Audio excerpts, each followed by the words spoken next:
এই কাবা ঘরের চাবি আমার হাতে। কোন সময় বলছেন? যখন উনি পলায়ন করে করে কাবা গৃহে আসেন, ওনাকে নির্যাতন করে, এরপরে ওনাকে ঘোষণা দেওয়া হয়েছে হত্যা করলে এত পুরস্কার দেওয়া হবে, ওনাকে মারার প্ল্যান পরিপূর্ণ হয়ে গেছে। ওই সময়ের ঘটনা, ওই সময় উসমান ইবনে তালহাকে আল্লাহ রাসূল বলতেছেন যে এই চাবি কার হাতে আসবে? আমার হাতে আসবে। কারণ ওহির মাধ্যমে জানাই দিচ্ছেন কে? আল্লাহ জানাই দিচ্ছেন। উসমান ইবনে তালহা এটা শোনার পরে তার ভিতরে একই হয়ে গেছে, উনি যেহেতু বলছে তাহলে এই চাবিটা ওনার হাতে যাবে। এবং মনে মনে পরিকল্পনা করলেন যে আমি মুসলমান হয়ে যাবো, কারণ উনি যেহেতু বলছে তাহলে এটা মালিক হবে। আর কাবা ঘরের মালিক হয়ে গেলে তো ওনারই অনুগত হইতে হবে। যখন একটা মানুষের একিন হয় যে না এই ঘরটার মালিক উনি হবে, তখন মানুষ তাকে, যেমন দেখেন ক্ষমতায় যাওয়ার আগে মানুষের যদি একিন হয়ে যায় যে ওই দলটাই কি ক্ষমতায় যাবে, তখন টুপিওয়ালা আর পাগড়িওয়ালা নাই, সবাই দল পরিবর্তন করে এক সাইড হয়ে যায়। কারণ আগে থেকে একিন হয়ে গেছে যে ক্ষমতায় আসবে কে, স্বাভাবিক মানুষের তবিয়ত।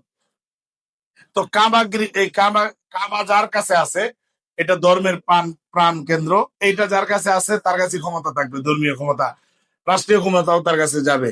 এই জন্য তার ভিতরে ওইটা একিন হয়ে গেছে, সে মুসলমান হইতে চাইছে, কিন্তু তার জ্ঞাতি গোষ্ঠীর কারণে, ফ্যামিলির কারণে আর হইতে পারে না। রাসূলুল্লাহ সাল্লাল্লাহু আলাইহি সাল্লাম চলে গেছে। পরে যখন লম্বা হাদিস, এত সময়, এত লম্বা হাদিস বলার সময় না, অনেক সময় লাগবে। রাসূলুল্লাহ সাল্লাল্লাহু আলাইহি সাল্লাম যখন ফতে মক্কার পরে কাবা গৃহে ঢুকেন, কাবা গৃহে ঢোকার পরে, ঢোকার আগে খবর দেন আলী রাদিয়াল্লাহু তাআলা অন্যান্য যারা আছে, বলে যে চাবি নিয়ে আস। তখন তো ফাতা হয়ে গেছে, বিজয় হয়ে গেছে মক্কা। ওসমান ইবনে আহ, তালহা তার হাত থেকে চাবি নিয়ে আসছেন। কেউ বলছেন আলী রাদিয়াল্লাহু তাআলা জোর করে নিয়ে আসছে। নিয়ে আইসা আল্লাহ রসুলের কাছে চাবি দিয়েছেন। চাবি নিয়ে আল্লাহ রসুল ভিতরে গেছেন। এখানে অনেক বর্ণনা, কোন কোন মূর্তিগুলা ভাঙছেন, কি করছেন। এরপরে ওই কাবা গৃহে, কাবা ঘরের ভিতরে এই আয়াত অবতীর্ণ হয়, সুবহানাল্লাহ। এই আয়াতটা কাবা গৃহে থাকার অবস্থায় নাজিল হয়েছে। ইন্নাল্লাহা ইয়া'মুরুকুম আন তু'আদ্দুল আমানাতি ইলা আহলিহা। আল্লাহ রাসূল কাবা গৃহ থেকে বাইর হইতেছেন আর এই আয়াত পড়তেছেন।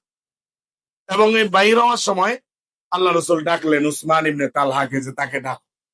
আলী রাদিয়াল্লাহু তাআলা অন্যান্য সাহাবায়ে কেরাম বললেন যে আমাদের কুরাইশ বংশের মধ্যে যেহেতু হাজীদেরকে পানি খাওয়ানোর দায়িত্ব, অন্যান্য সেবা দেওয়ার দায়িত্ব এদের এখানে আগে থেকে ছিল, আইয়ামে জাহিলিয়াতি।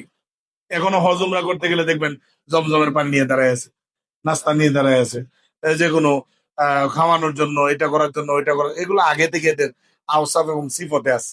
আমি আপনাদেরকে আগেও একদিন বলছিলাম, যেই সমাজের ভিতরে মেহমানদারির মাধ্যমে আছে, এদের মধ্যে আল্লাহ তাআলা অভাব অনটন রাখেন। আপনি যেই জেলার মধ্যে এটা আছে, ওই জেলাতে দেখবেন অভাব অনটন কম। কাবা শরীফে কোনো জিনিসের এখানে উৎপাদন হয় না কোনো কিছু, কিন্তু কোনো কিছু কমতি আছে? পুরা দুনিয়াতে যা পাওয়া যায় হালাল জিনিস, ওইটা কাবা ঘরের আশেপাশে পাওয়া যায় কিনা? যায়। কারণ এরা আগে থেকেই মেহমানদারি করে। কাবা গৃহে যারাই আসে এদেরকে পানি দিয়া যেমনি হোক। এখন রাষ্ট্রীয় ভাবে অর্থ উত্তোলনের যে প্রক্রিয়া, তো রাষ্ট্র ক্ষমতার কাছে, কিন্তু এমনি স্বাভাবিক ভাবে যারা কাবার আশেপাশে আছে এরা অনেক মেহমানদারি করে। যাই হোক, তো যেহেতু আলী রাদিয়াল্লাহু তাআলা আনহু, আব্বাস রাদিয়াল্লাহু তাআলা আনহু, ওনাদের হাতে পানির দায়িত্ব, অন্যান্য দায়িত্ব আছে, এবং ওনাদেরকে সাকায়া বলা হইতো, তখন এরা পানি পান করাইতো এই গোষ্ঠীর লোকগুলা। তো ওনারা বললেন যে এইগুলা দায়িত্ব যেহেতু আমাদের কাছে আছে, সাবির দায়িত্বটা আমাদের কাছে দিয়ে দেন। আল্লাহ রসুল তখন বললেন যে এই আয়াত নাযিল হইছে। আল্লাহ তাআলা বলছেন যার আমানত তার কাছে কি করা, সাবি মানে যার আমানত তার কাছে পৌঁছায় দেওয়া। উসমান ইবনে তালহাকে ডাক দিলেন, ডাক দিয়ে বললেন উসমান ইবনে তালহা, তোমার কি কথা স্মরণ আছে? এই যে আমি বলছিলাম তোমাকে যে এই চাবি একদিন কার কাছে আসবে? আমার কাছে আসবে। আল্লাহ তাআলা আমার হাতে এই চাবি পৌঁছাইছে। আমি যাকে ইচ্ছা তাকে দিতে পারবো, কিন্তু এই চাবির হকদার তুমি। এই চাবিটা তোমার কাছে পৌঁছাই দিলাম। ওসমান ইবনে তালহা সাথে সাথে কালিমা পড়ে মুসলমান হয়ে গেছে। সাথে সাথে কালিমা পড়ে মুসলমান হয়ে গেছে এবং বলছে যে ইয়া রাসূলুল্লাহ, আমি আগেই ঈমান আনতাম, কিন্তু আমি ভয়ে ঈমান আনতে পারিনি। আমার তখনই ইয়াকিন হয়ে গেছে, আপনি যেহেতু বলছেন আপনার হাতে চাবি যাবে, অবশ্যই যাবে।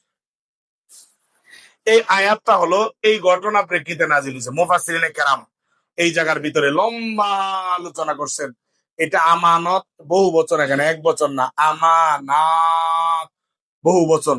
সমস্ত আমানতের কথা বলা হয়েছে। আমানত মানে শুধু মাল ধন সম্পদ এরকম নয়,